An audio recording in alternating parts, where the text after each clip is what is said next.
পূর্ণিমায় বেলুর মঠে মুখ্যমন্ত্রী হওয়ার পর এই নিয়ে দ্বিতীয়বার বেলুর মঠে শুভেন্দু অধিকারী। সরাসরি ছবিটা দেখব, সহকর্মী প্রদীপ্ত আমাদের সঙ্গে রয়েছেন এই মুহূর্তে। প্রদীপ্ত,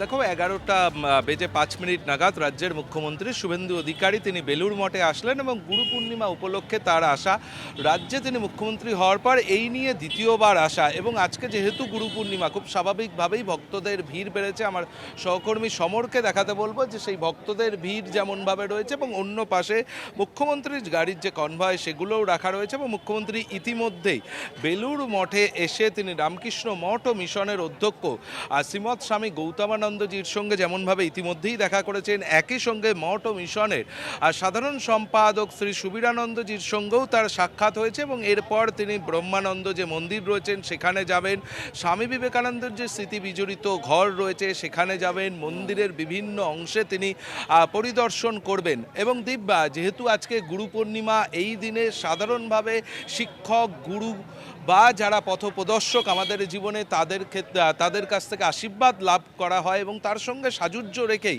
শুভেন্দু অধিকারী রাজ্যের মুখ্যমন্ত্রী তিনি বেলুর মঠে পৌঁছেছেন এবং সেখানে তিনি তার যারা পথপ্রদর্শক, যারা তাকে জ্ঞানের আলো দিয়েছেন, তাদের কাছ থেকে তিনি আশীর্বাদ লাভ করছেন ভবিষ্যতের জন্যে।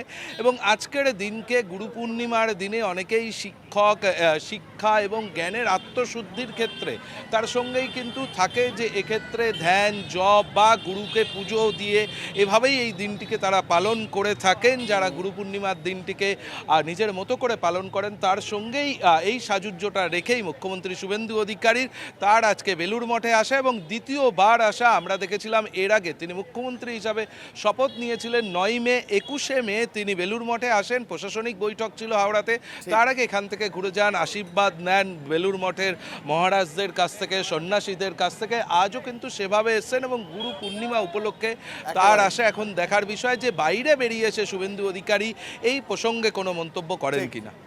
ধন্যবাদ প্রদীপ্ত।